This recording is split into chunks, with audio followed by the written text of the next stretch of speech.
먼저 말씀을 함께 봉독하겠습니다. 사도행전 8장 4절 말씀 제가 읽어 올리겠습니다. 그 흩어진 사람들이 두루 다니며 복음의 말씀을 전할세. 아멘. 우리 이 시간에 김성민 선교사님 앞에 모실 때에 우리 큰 박수로 각자의 자리에서 박수로 환영하면서 우리 말씀을 함께 듣기를 원합니다. 할렐루야.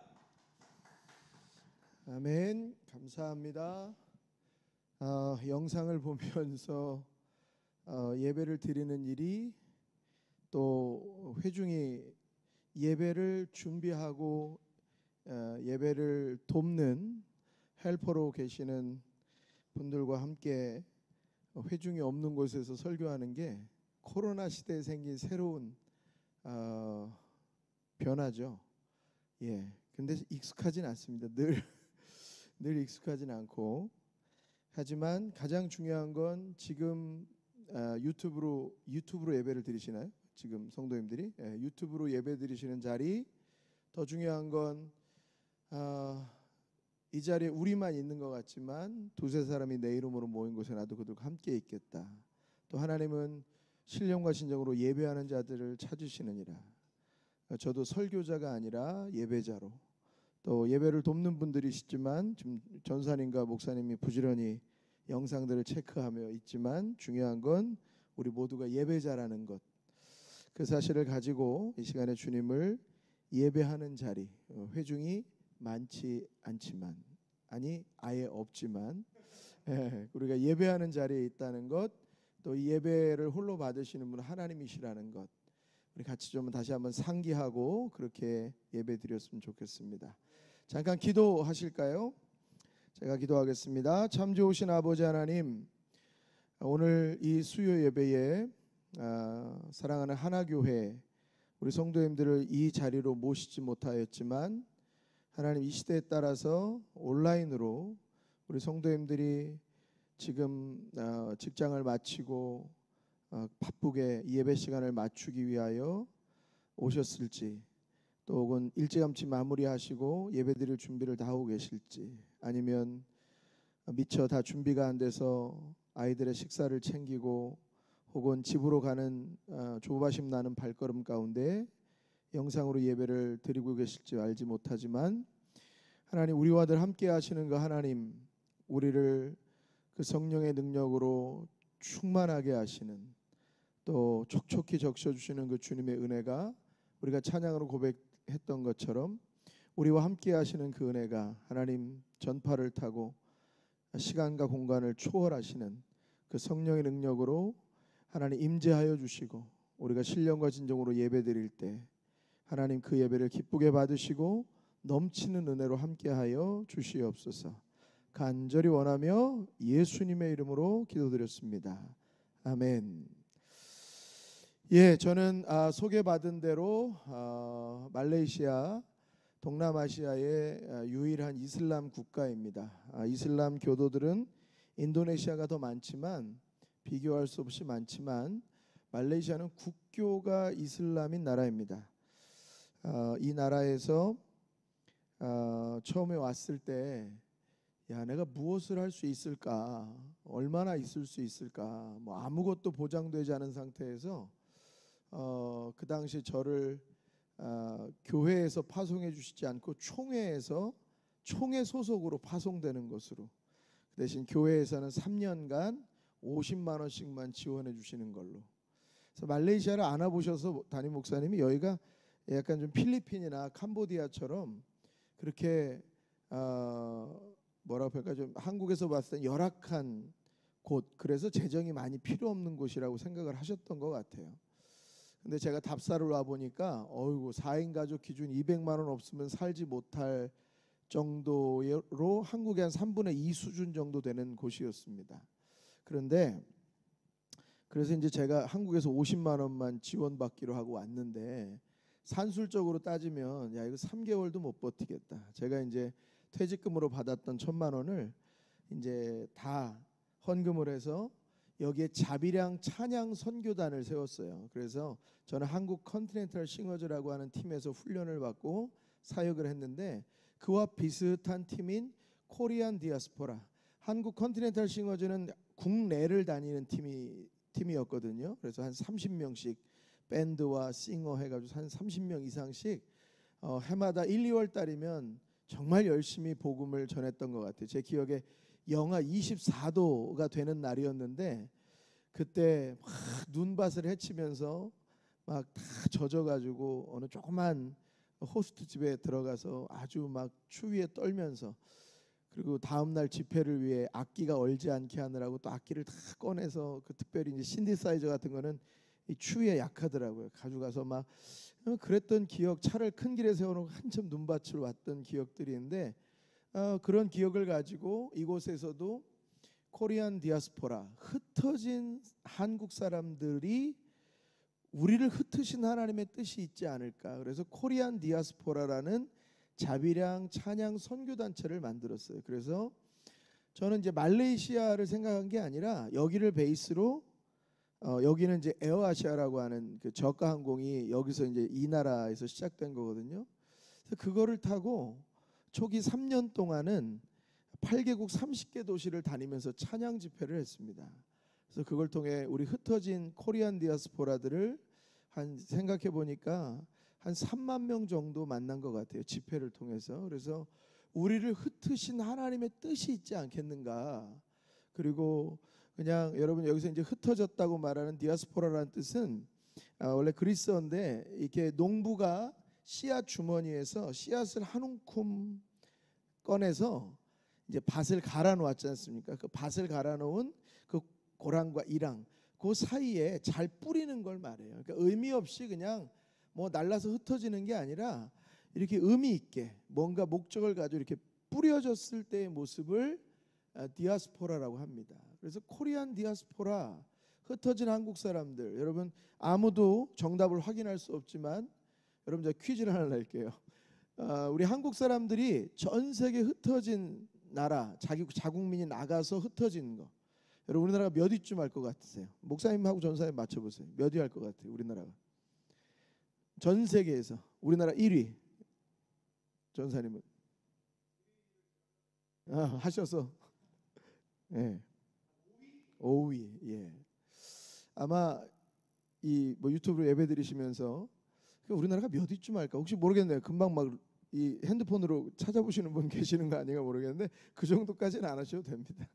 우리나라가 이게 이제 제가 선교 나왔을 때에 거의 되어진 통계인데요. 제가 2008년도에 여기로 왔는데 그때 750만이었어요. 750만 명이면 우리나라 흩어진 숫자, 자국을 떠나서 외국에서 살고 있는 사람의 숫자로는 2위예요. 압도적 1위가 어딜까요? 미국이요. 압도적 1위는 중국이에요. 여러분 그 이후로 아마 좀 이렇게 뉴스에 관심 있는 분들은 최근 코로나 오기 몇 년 전에 중국에서 1대1로 그래가지고 중국과 같이 하자. 그래서 제2의 실크로드를 만들자. 그래서 이 중국에서 뭐 스리랑카, 뭐 이쪽 말레이시아도 마찬가지고 뭐 아프리카까지 막 무슨 이렇게 막 무역하는 벨트 같이 막 이렇게 하자. 1대1로 운동을 막 펼쳐갖고요. 막 그랬던 적이 있어요. 그래서 막 돈도 빌려주고요. 나중에 이제 최근에 코로나 다 끝나고 빚을 못 갚는 나라들이 막 점점 생겨나면서 항만을 100년 동안, 공항을 100년 동안 무료로 중국이 쓸 수 있게 그냥 그걸 헐값에 뭐 넘겼다. 뭐 이런 뉴스도 이제 나오고는 합니다. 말레이시아도 그들 중 그런 나라 중에 하나였어요. 그래서 말레이시아와 싱가포르 사이에 고속 철도를 중국 자본으로 놓는다 뭐 했는데 그 일을 두고 또 그 다음 정권이 들어서면서 이걸 반대하고 막아서고 알고 봤더니 1대1로가 중국 사람들만 결국 자국에는 이 현지에는 큰 이득이 없고 노동력이건 뭐건 다 중국에서 오거든요. 모든 걸 건설하거나 뭐하거나 그러니까 중국의 자국의 노동자들이 오는 거예요.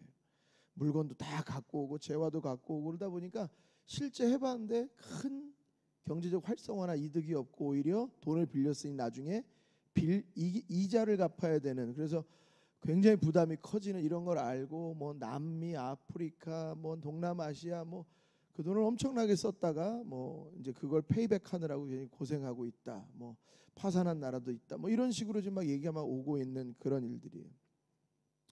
어디 가나 차이나타운이 없는 데가 없습니다. 심지어 아프리카에도 얼마나 많은 중국인들이 이주해 가 있는지 몰라요. 그래서 흩어진 사람들의 1위는 한 나라에서 밖으로 나간 사람들의 1위는 중국이에요. 그런데 우리나라가 재밌는 게 있습니다. 그렇게 흩어진 사람의 숫자는 2위인데 흩어져 있는 나라의 분포도는 대한민국 1위입니다. 그러니까 이 정도예요. 수교를 맺지 않았는데 어떻게 사람이 먼저 들어갑니다. 그래서 한번 그 다큐멘터리에서 그걸 본 적이 있는데 한국과 수교 맺지 않은 나라인데 그 사람이 어떻게 그 땅을 들어간지 들어갔습니다. 가서 그 나라에서 나오는 야채를 가지고 김치를 만들어서 자기가 먹으려고 먹는데 그걸 나중에 또 그 현지인들이 팔기까지 합니다. 나중에 이분이 거기서 오래 있으니까 나중에 이제 수교가 맺어지고 이제 영사관계 이전에 그전 단계들이 막 맺어지고 한국 사람들이 한두씩 들어오니까 이 사람이 거기서 영사 대리 역할을 하는 거예요.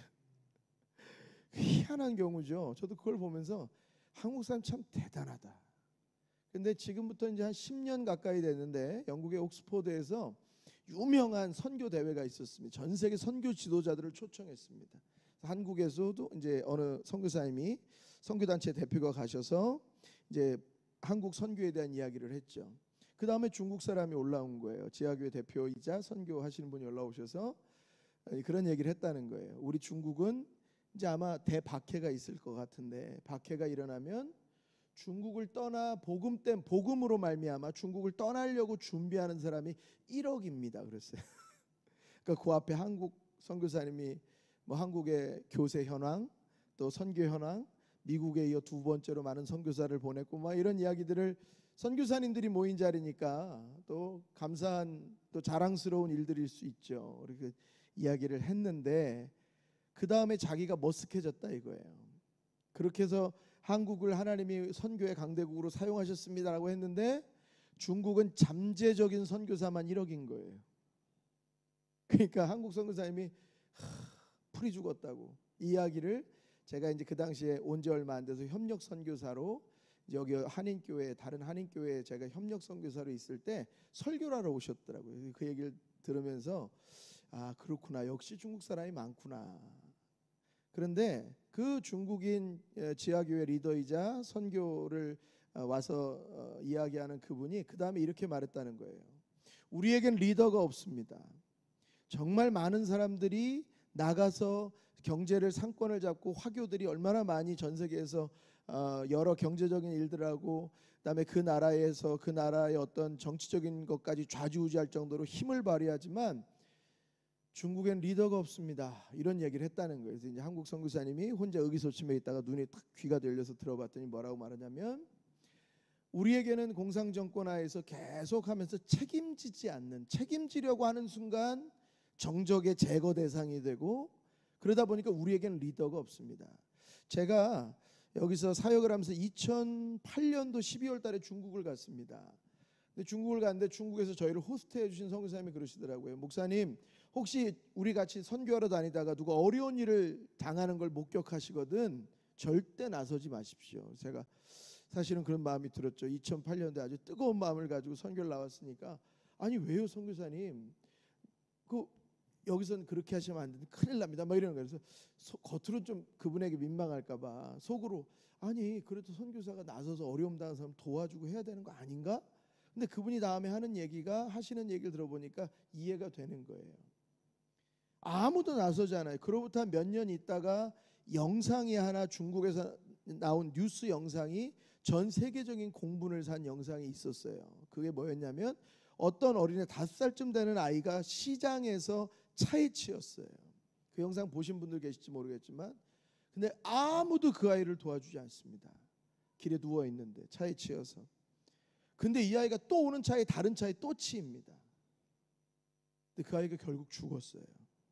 근데 죽을 때까지 아무도 그 아이를 가서 뭐 어딜 다쳤나 안 합니다. 제가 그거 영상을 보고 그 선교사님이 왜 그런 이야기를 했는지 이해가 되더라고요. 얼마나 뭐라고 표현할까요? 절대 나서면 안 됩니다. 그 잘못을 다 덤터기 쓸 수 있습니다. 물론 이제 그 선교사님은 언더로 지하교회를 다니면서 계속 복음을 전하고 그러한 일들을 하지만 복음을 받아들이지만 또 성령에 충만한 사람들이 그 가운데 왜 없겠습니까? 있겠지만 여러분 그 사람들의 지금 가지고 있는 영향력이 그 사회의 문화를 뒤집어 버릴 만큼 바꿔버릴 만큼 강하지 못한 거예요. 뭐 그분들 잘못이라고요? 대한민국 어떻습니까? 우리는 어떻습니까? 남 이야기할 처지가 지금 아니에요. 여러분 왜 이런 일이 벌어질까요? 왜 우리 먼저 믿은 그리스도인들 우리들에게 힘이 없을까요? 근데 우리가 생각하는 힘하고 하나님이 역사하시는 그 힘은 좀 다른 포커스를 가지고 있는 것 같아요. 아까 말씀드렸던 것처럼 저는 내가 과연 몇 개월이나 여기 있을 수 있을까? 산술적으로 계산하면 여기서 있을 수가 없었어요.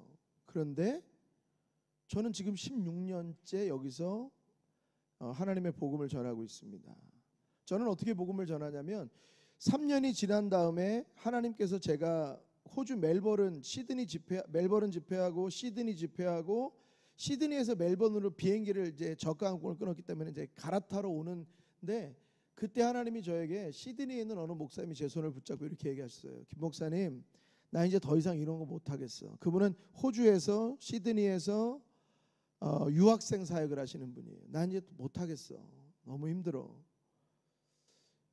아이들 돌본다고 이분은 카페도 운영을 했고요, 교회도 하고요. 그래서 얻어진 수익금을 가지고 카페 수익금을 가지고 북한에다가 약공장, 국수공장도 지어서 선교하시는 북한을 복음을 전하기 위해서 한국 국적을 포기하고 호주 시민권을 취득하신 분이에요. 정말 대단하신 분이에요. 그런데 저희가 그 가정도 가봤지만 그분이 이렇게 힘들어했던 이유가 뭐냐면 자기가 유학생들 챙긴다고 막 챙겼지만 정작 자기 아이가 방황하는데 호주는 또 그렇습니다. 어리다고 한국식으로 뭐 예를 들어서 너 왜 교회 안 나가? 교회 안 나가면 너 혼나. 뭐 예를 들어 뭐 터치했다. 이 아이가 신고하면 바로 잡혀갑니다. 다 우리나라 같지 않더라고요. 다 상식적이지 않더라고요. 물론 이제 그게 그들에게는 상식이 됐겠죠. 그래서 자기 아들이 예수를 믿어야 되는데 그걸 적극적으로 말을 못해요. 얘기를 강요라고 느껴질 정도로 할 수가 없어요. 그러니까 돌아오기까지 기다리고 기도할 뿐이에요. 제가 가서 그분의 가정을 보면서 이분이 무엇 때문에 이렇게 힘든지도 또 한번 깨닫게 되었어요. 그런데 그분이 제 손을 붙잡고 난 진짜 이제 못할 것 같아 이렇게 얘기하시는데 그건 그분의 이야기잖아요. 호주에서 있었던 그분의 이야기, 시드니의 목사님의 이야기인데 그 나는 못할 것 같다라는 그 말이 제 마음속에 마치 씨앗처럼 와버렸어요. 그리고 제가 시드니에서 멜번으로 오는 비행기가 제일 높은 하늘에 떴을 때 제가 이렇게 기도했어요. 하나님, 그분이 못하시면 제가 할게요. 근데 사실 이건 말도 안 되는 얘기예요. 그분이 거기서 못하겠다는 건 제가 여기서 하겠다는 건 이것이 무슨 연관이 있을까? 물론 전 우주적으로 역사하시는 하나님 안에서 이해하면 다 이해가 됩니다. 할렐루야. 예. 그분에게 예수 그리스도를 전도받은 사람도 하나님은 my people이라고 하실 거예요. 제가 여기서 누군가에게 복음을 전가해서 그들의 예수 그리스도를 알게 된다면 그들도 역시 하나님의 백성이에요. 이건 나라, 지역, 뭐 시간 다 초월하는 하나님의 역사예요. 그래서 저는 응답했어요. 그리고 제 아내에게 얘기했어요. 우리 교회 개척 어떨까? 그랬더니 제 아내가 난리가 났어요. 우리 둘 다 신혼 초에 그런 얘기 했거든요. 우리 인생에 개척은 없어. 얼마나 어려운지 잘 알아요. 저희 아버님이 개척하시고 40년간 목회하셨거든요. 너무 잘 알아요. 제 아내는 100년이 넘은 교회에서 신앙생활을 했는데 목사님들이 수차례 바뀌는 교회에 있었어요. 너무 잘 알아요. 그래서 우리 둘 다 아예 결혼하고 얼마 안 있다 그런 얘기를 했어요. 개척이란 말은 우리 절대 입에 담으면 안 돼. 금지요. 근데 하나님 제 안에 마음을 주셨는데 점점 개척이 제가 그렇게 표현했어요. 제 책에다 썼는데 개척이라는 아이를 임신한 것 같아요. 개척이가 이 안에서 계속 자라납니다. 제 아내에게 그랬어요. 기다릴게. 하나님이 당신에게 역사하실 때까지 얘기하지 않을게. 그러니까 저는 계속 아이가 자라듯이 개척이라는 게 점점 자라는 거예요. 개척에 대한 생각. 정말 놀랍게 그전엔 절대로 개척에 대한 생각이 없었어요. 제가 말레이시아를 왔을 때도 전 여기서 음악 공부 좀 더 해서 미국 가서 조금 더 해서 한국 가서 초대형 교회들의 콜을 받으면서 사역할 줄 알았어요. 제가 보기에는 봉준호 감독을 닮았지만 제가 한국에 있을 때는 그래도 조금 이렇게 컨티넨탈 싱어즈라는 팀에서 사역을 했던 거로 인해서 제가 이렇게 다니면서 사역을 할 때 여러 큰 교회들이 많이 청년 사역, 찬양 사역 콜이 많이 왔었어요. 그런데 그런 거 다 뒤로 하고 하나님 뜻을 따라 기도하고 응답하신 대로 또 사역지를 옮겼다가 이제 선교지로 나오고 난 다음에 그 나올 때까지도 저는 그 마음이 있었던 것 같아요. 근데 하나님의 뜻은 제 뜻과는 완전히 다르더라고요. 그래서 하나님의 뜻은 저 안에 도저히 상상도 안 했던 개척. 근데 그게 막 기다려지고 빨리 아내에게 하나님이 역사하시면 한 6개월이 지나니까 우리 둘 다 어디다 개척하지? 우리 개척 자리를 보고 다니더라고요. 마지막 관문으로 저희 아버님께 연락을 드렸어요. 네, 이제 아내한테 그랬거든요. 아버지가 개척한다고 했을 때 흔쾌히 허락하시면 이게 하나님의 뜻으로 알자. 그 전까지만 해도 아버지가 언제 들어올 거니? 너희들은 언제 들어와서 한국에서 목회할 거니? 이런 얘기를 하셨거든요. 네, 제가 이제 개척하겠습니다. 하나님이 그런 마음을 주셨습니다라고 이제 말씀을 드렸더니 아버님이 가만히 들으시고 그러시더라고요. 이제 제가 이제 뭐 알아보러 다니고 있고 뭐 이런 얘기도 하니까 아버님이 이곳이다 저곳이다 미리 정하지 말고 성령의 인도하심을 따라라. 그래서 저는 원래 지금 우리 목사님 같이 예배드리는 이 자리가 아니라 다른 자리를 생각했어요. 이제 막 상권이 형성되는 지역, 또 한국인이 모여들 것 같은 지역. 근데 여기는 그때 그런 지역이 아니었거든요. 근데 예, 알겠습니다, 아버지. 그리고 기도하고 하나님의 인도하심을 원래 마음에 품었던 데를 접고 기도하며 하나님이 인도해 주시기를 간구했는데 하나님이 이 지역으로 인도하셔서 이곳에서 이제 교회를 개척했습니다. 저희 교회 이름을 얘기 안 드려요. 저희 교회는 행함 있는 믿음의 교회입니다. 그래서 행함 있는 믿음의 교회를 그 이름을 하나님 앞에 달라고 기도했고 막 기도하는 가운데 하나님 행함 있는 믿음을 갖게 해주십시오 하다가 눈이 번쩍 뜨였어요. 그때 한국 교회가 한참 세상으로부터 욕 많이 먹을 때입니다. 근데 사람들이 욕하는 이유는 한 가지였어요. 말만 잘하잖아. 교회는 목사는 그리스도인들은 말만 잘하잖아. 너희 행함을 보여줘봐. 근데 그게 저에겐 선교사로 와서도 굉장히 늘 도전적인 부분이었던 것 같아요. 선교사님들 많습니다. 여기도 어디 가는 데마다 선교사님 많죠. 저는 미국을 갔을 때 그랬어요. 제가 미국에 가서 갈 일이 있었는데 거기 갔을 때 한국에서부터 알던 이제 제 아내의 친구 어머니 전도사님, 그러니까 이제 연세가 있으신 전도사님이죠. 그분을 만나서 제 신학생 때 만나고 굉장히 오래간만에 만나서 반가워서 인사하고 요즘 어떻게 지내세요? 제가 지금 전도사입니다. 그랬더니 그러세요, 전도사님.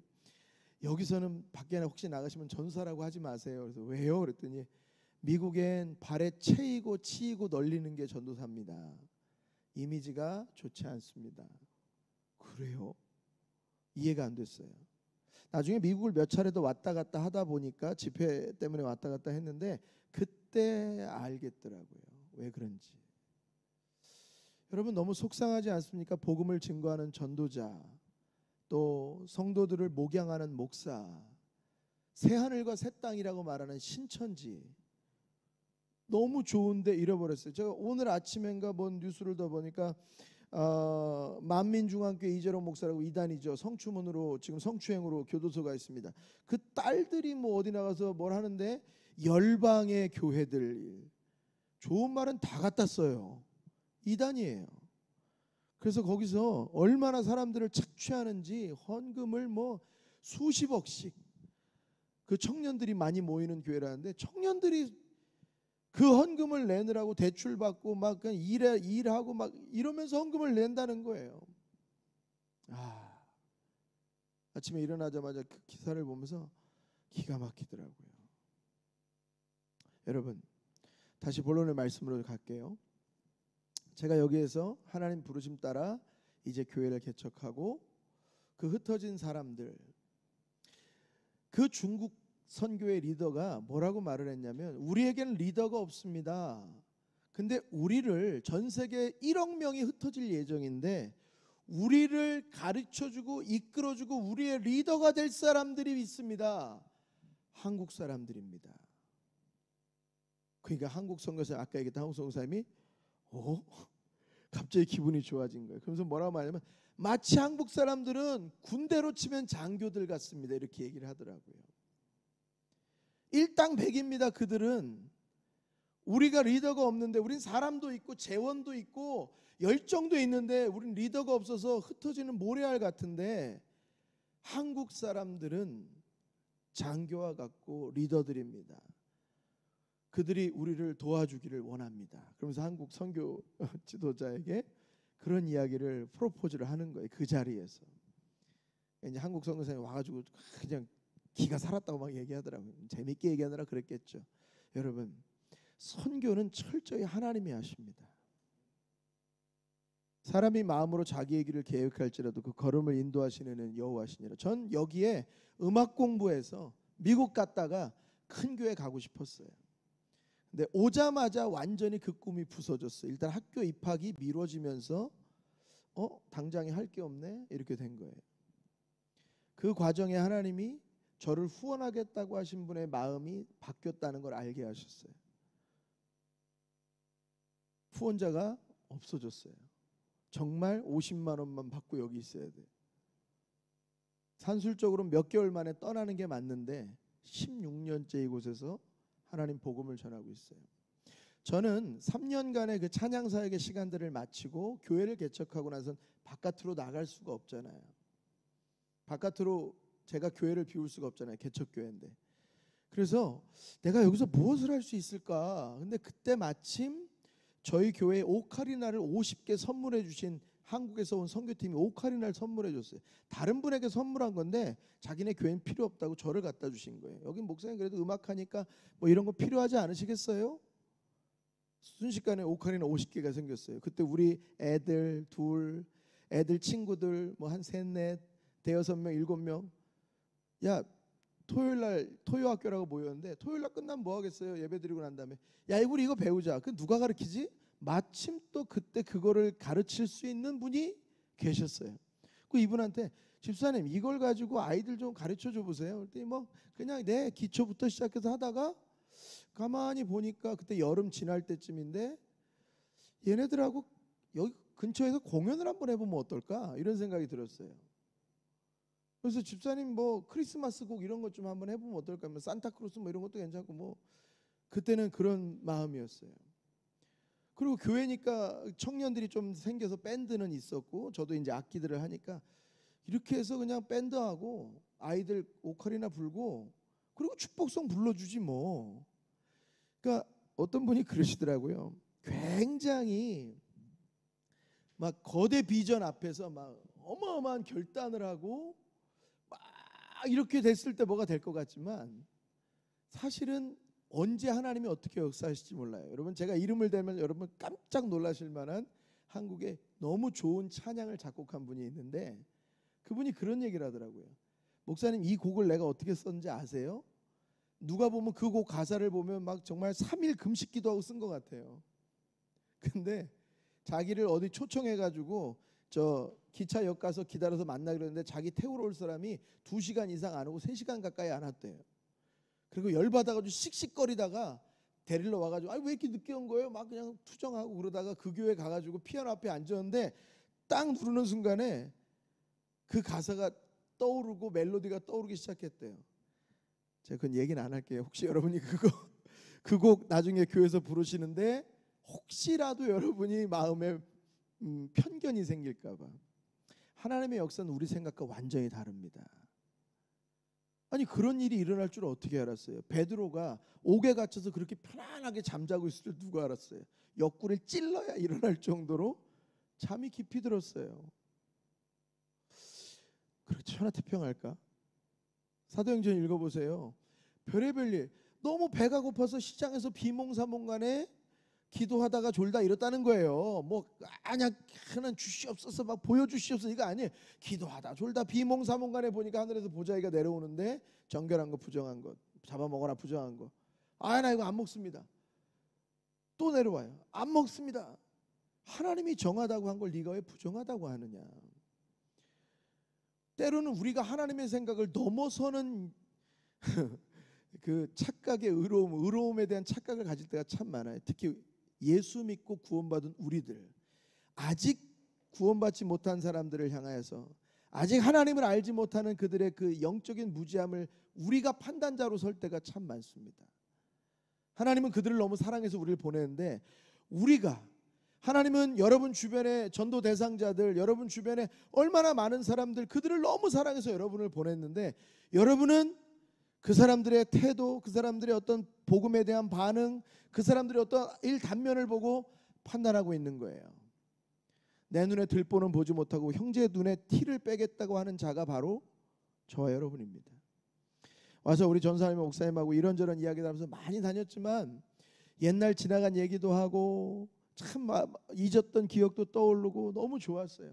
근데 했던 얘기가 뭐냐면, 그래서 우리에게 하나님의 은혜가 필요한 거예요. 우리 중에 누가 하나님의 은혜와 긍휼하심이 아니고선 구원받을 사람이 누가 있습니까? 아무도 없어요.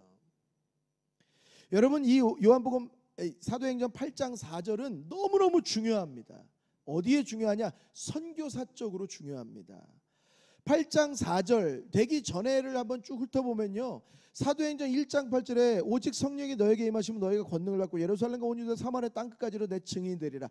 성령을 보내주신 이유가 이것 때문이에요. 이 말씀을 듣고 승천하실 때에 사람들이 하늘만 쳐다보니까 천사들, 좌우에 있는 천사들 이렇게 말합니다. 갈릴리 사람들아, 어찌하여 너희는 하늘만 보고 있느냐?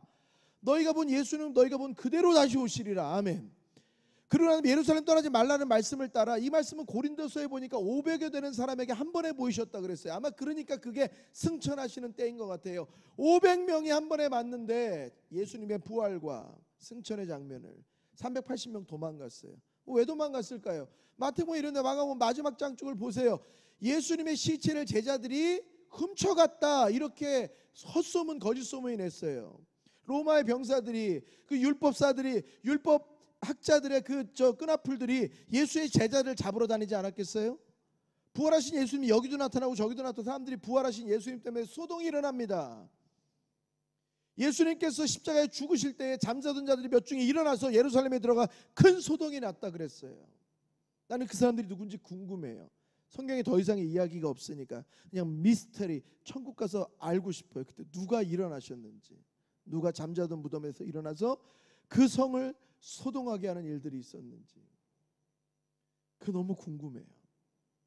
천국은 실제합니다. 아멘. 아무도 가본 사람이 없어요. 간 사람만 있겠죠. 이것에 대해서 신학적으로 논쟁이 많은 것도 알아요. 근데 그들도 역시 죽어보지 않았어요. 바로 갈런지 어떻게 될런지 우린 몰라요. 그냥 모르는 거 많아요.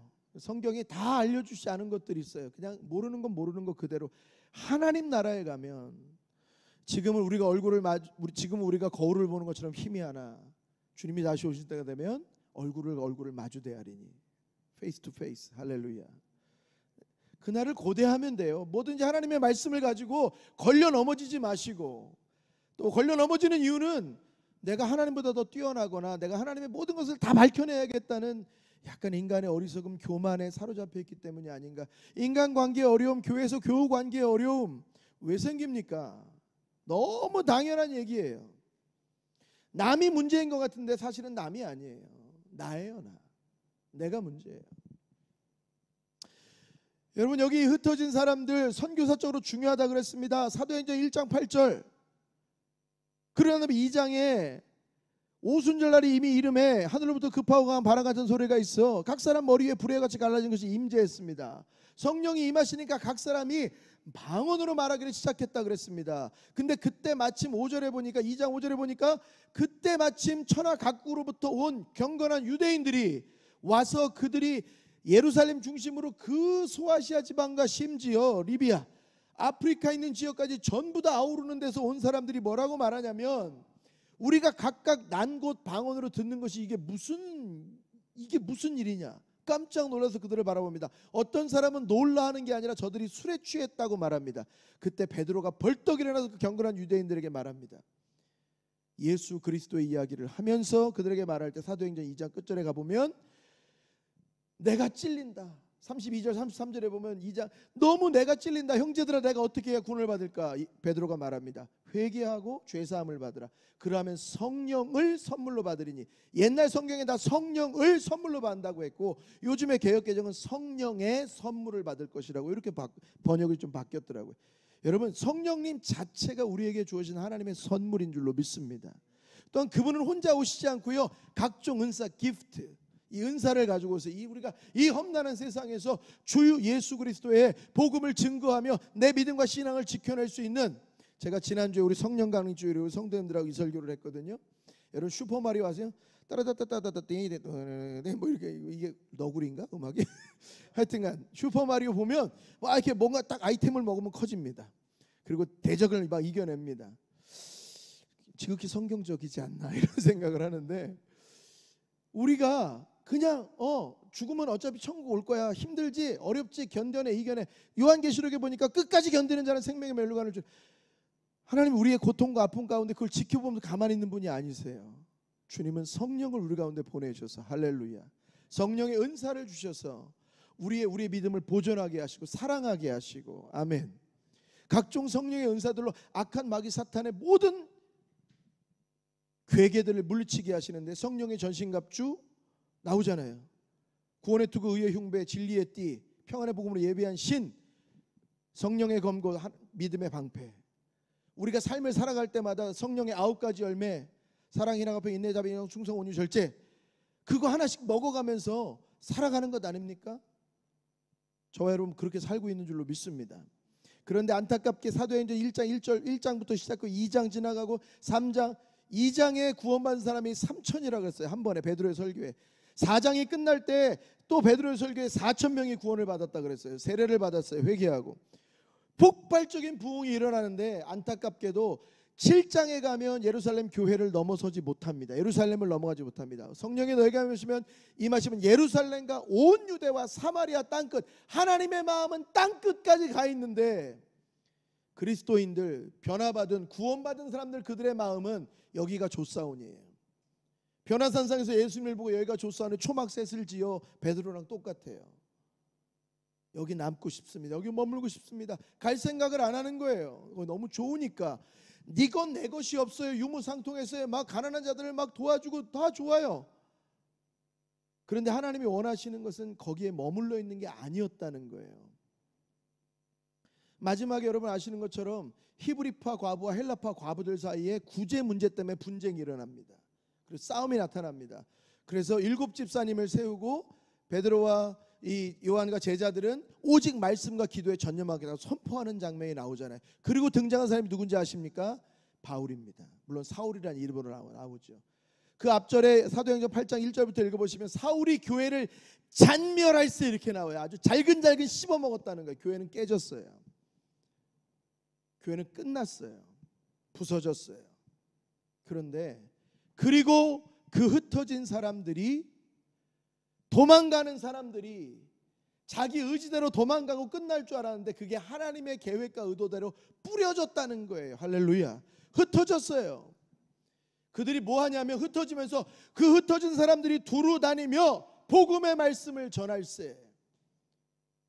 교회 때문에 복음 때문에 예수님 때문에 도망자가 되었는데 도망가면서 뭐 하고 있냐면 복음 전하는 거예요. 할렐루야. 여러분 도망을 가지만 그들은 복음을 전하고 있어요. 그들이 평안히 안주하면서 예루살렘 교회에 머물면서 거기서 야 교회가 이렇게 좋은 곳이구나. 그리스도인의 공동체가 이렇게 좋구나. 네 것 내 것이 없구나. 가난한 자가 없구나. 야 너무 좋다. 여기가 좋사오니. 그때는 복음이 단밖을 넘어가지 못했는데 그들이 예루살렘의 교회가 깨지기 시작하면서 그들이 예루살렘과 그 다음에 온 유대와 사마리아와 땅끝까지 이르러 복음이 증거되게 됩니다. 할렐루야. 그 흩어진 사람들 여러분 그 복음의 역사는 거기서 끝난 것이 아닙니다. 이건 하나님의 마음이기 때문에 그렇습니다. 우리 목사님 전사님 오셔서 제가 공항에 픽업 나가서 공항에서 바로 말라카라고 하는 도시를 갔습니다. 말라카라고 하는 도시는 유적지입니다. 여기에 종교들이 들어왔습니다. 힌두교도 들어오고요, 불교도 들어오고요, 그다음에 이슬람도 들어왔습니다. 그런 동네예요. 문화유적지예요. 유네스코에 등재되어 있습니다. 그런데 거기에 사람들이 주목하지 않는 역사가 하나 있습니다. 거기에는 밀른 선교사님이라고 하는 분, 그 다음에 거기에는 모리슨 선교사님이라고 하는 분의 수고와 노력이 있어요. 그분들이 뭘 했냐면 영어 성경을 중국어로 바꿨어요. 번역을 한 거예요. 이 번역하는 과정이 아주 어려웠습니다. 사람들로부터 무시당하고 별별 일이 많았어요. 그런데 이 중국어로 번역된 성경이 존 로스라고 하는 선교사님에 의해서 중국으로 들어갔죠. 존 로스 선교사님은 거기 가서 그 중국어로 번역된 성경 가지고 복음을 전하는데, 이 존 로스 선교사님을 통해서 어떻게 되냐면 이응찬이라고 하는 한국의 고려문, 만주, 그 헤이룽장성이라고 하는 랴오닝성, 중국의 랴오닝성이라고 하는 데가 평양의 의주에서 46km 정도 떨어진 곳이에요. 만주라고 불렸던 곳인데, 거기에 있는 랴오닝성의 한 곳에 고려문이라고 하는 고려 사람들이 옛날에 무역을 했던 데를, 그게 이제 코리안 게이트라고 영어로 나오더라고요. 그 고려문이라고 하는 데가 있었어요. 거기서 한국의 상인들을 만난 거예요. 그 사람들이 서상윤, 이응찬, 그다음에 갑자기 생각이 안 나네. 김 누구 이렇게 해가지고 네 분을 만나서 그 네 분의 사람들과 뭐를 하냐면 성경을 번역합니다. 중국어를 조선말로. 그 당시엔 조선일 테니까. 1800년대 일입니다. 1882년도에 누가복음과 요한복음이 쪽복음, 그것만 번역된 게 조선으로 들어옵니다. 흥성대원군이 쇄국 정책을 할 때예요.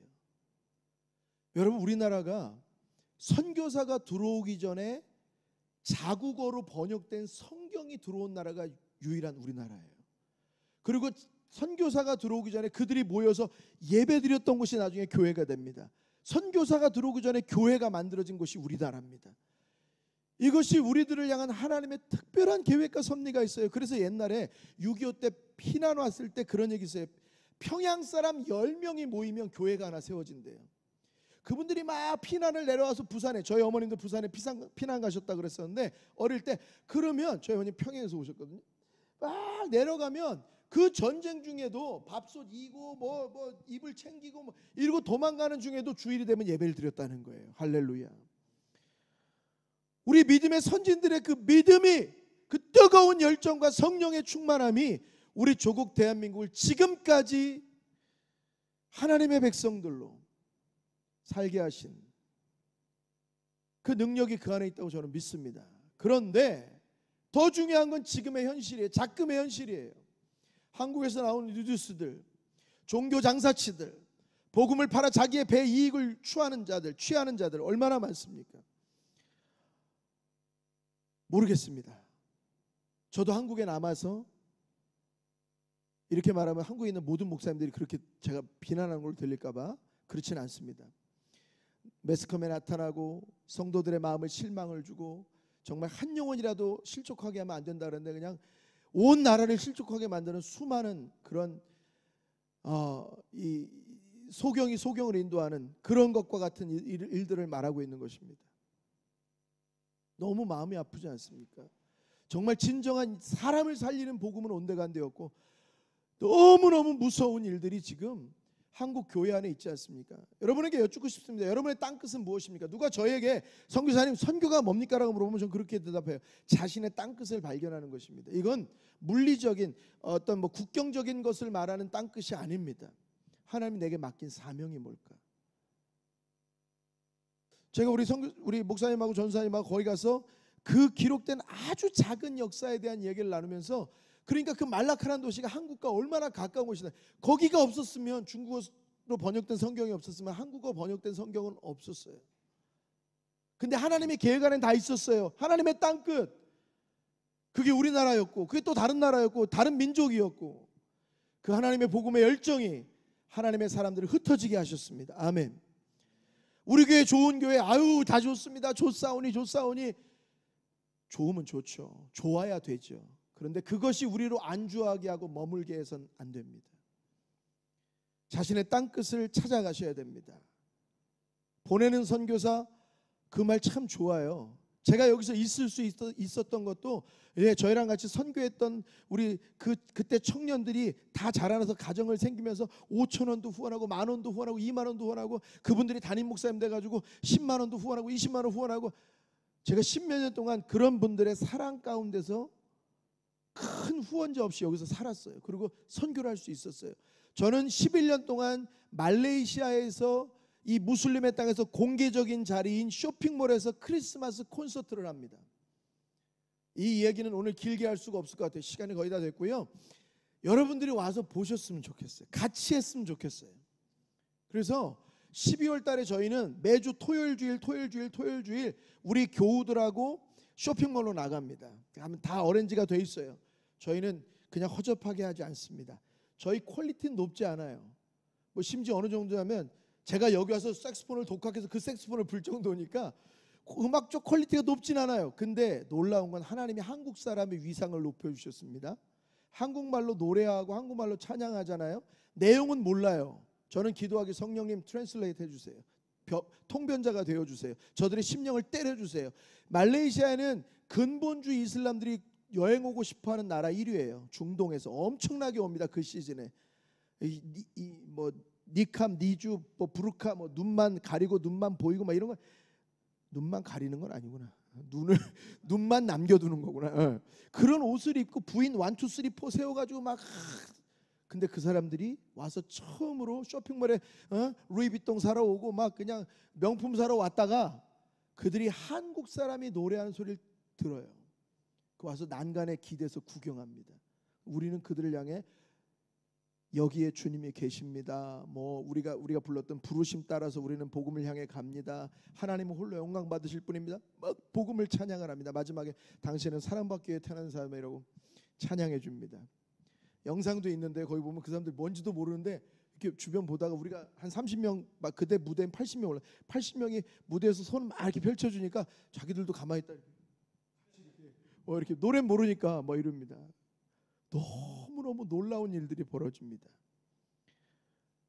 정말 많은 에피소드가 있는데 제가 그 유튜브 나가서 한 것도 있고 그러니까 나중에 보실 수 있으면 뭐 찾아서 한번 보시면 정말 기가 막힌 일. IS 테러가 많이 났을 때는 막 그런 일도 있었고 기관총 차고 있는 사람들 앞에서 찬양하기도 하고요. 근데 제가 한 게 아닙니다. 하나님이 하시더라고요. 제가 처음에 그랬잖아요. 선교는 하나님이 하시더라고요. 흩어진 사람들이 뭐 얼마나 대단한 복음을 전했을까요? 아니 복음은 애당초 대단한 게 아니에요. 예수 그리스도가 당신의 죄를 용서하기 위해 이 땅에 오셨습니다. 십자가에 죽어주셨습니다. 아멘. 죽은 걸로 끝난 게 아니라 부활하셨습니다. 부활하셔서 하늘로 올라가시면서 약속하셨습니다. 다시 오겠다. 와서 나 있는 곳에 너희도 함께 있게 하겠다. 주님과 함께하는 곳이 하나님의 나라, 아버지의 나라, 천국 아닙니까? 그 복음이 뭐 그렇게 대단하겠어요? 그게 복음의 핵심이잖아요. 뭐 예수 믿으면 뭐가 잘 되고 뭐 자녀 잘 되고 그런 거 다 있어요. 성경에 다 있는데 그게 핵심은 아니잖아요. 여러분, 하나님이 저를 여기에서 그렇게 복음을 증거하겠어요. 아까 그 얘기하려고 하다 말았어요. 보내는 선교사 좋아요. 근데 갈 마음이 없어서 저 그냥 보내는 선교사 할게요. 할 거면 다시 기도해 보세요. 하나님이 보내는 선교사의 마인드를 이미 주셨는데 그것도 부담스러워서 차일피일 미루면서 어떻게든 안 하려고.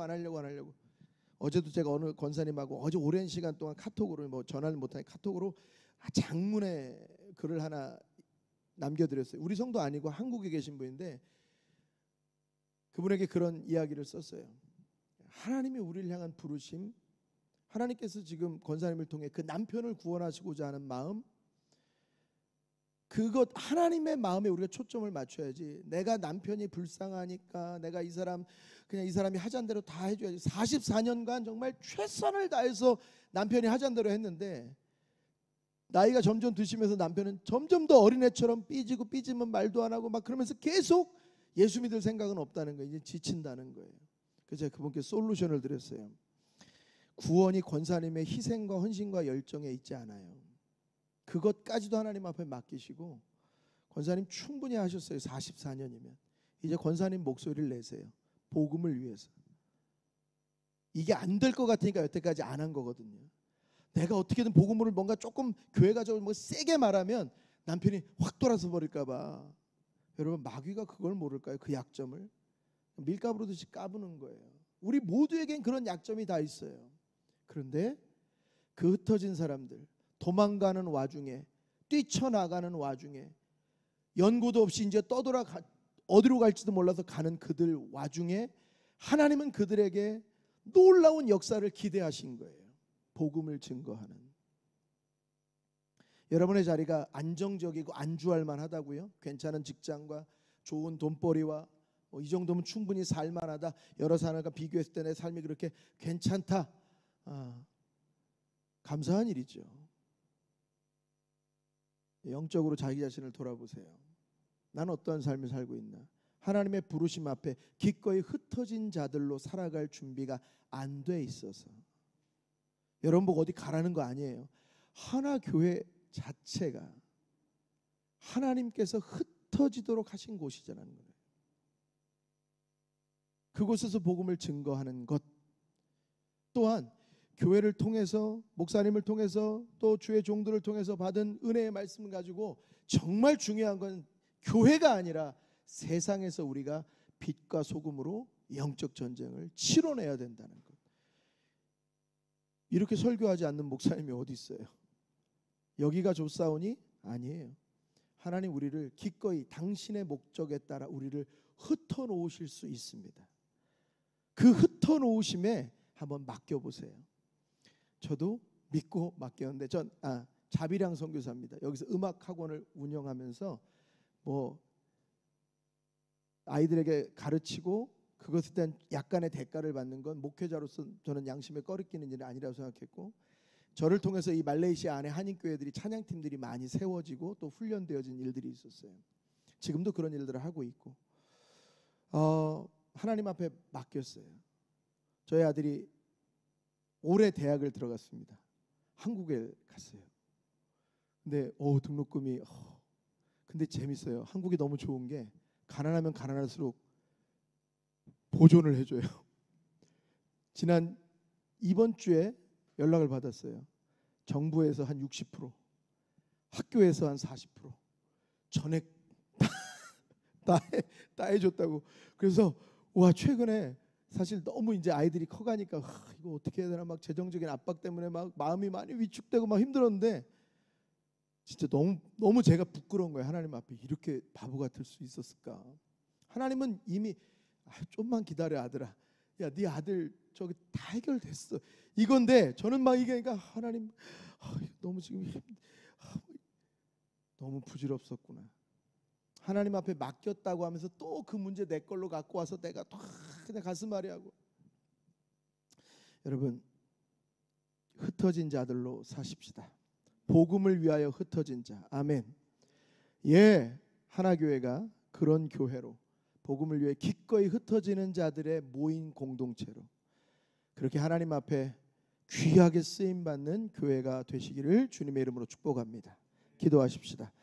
참 좋으신 아버지 하나님께서 부족하고 연약한 종의 삶과 또 종의 아버지 하나님, 약간 두서없는 왔다 갔다 하는 간증이자 설교의 말씀을 통해서 아버지 하나님, 정말 이스라엘 백성들 성령이 충만하여 예루살렘과 온 유대 사마리아 땅끝을 넘어가야 되는데 그냥 안주하고 주저앉아 여기가 좋다고 하는 그들을 향해 주님께서 친히 핏값으로 세우신 교회를 깨트리시면서 복음이 마치 향기로운 아버지 하나님 향유를 깨트렸을 때 그 온 집에 가득했던 것처럼 복음이 사방으로 퍼져나가는 그 은혜의 현장을 오늘 우리가 목격하며, 내 삶에 과연 그런 부분들은 외면하는 것은 아닌지, 포기한 것은 아닌지, 모른 척한 것은 아닌지 스스로를 돌아보게 하시니 감사합니다.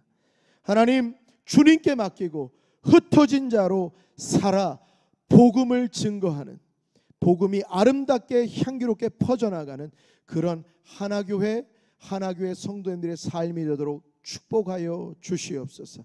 감사합니다. 예수님의 이름으로 기도드렸습니다. 아멘.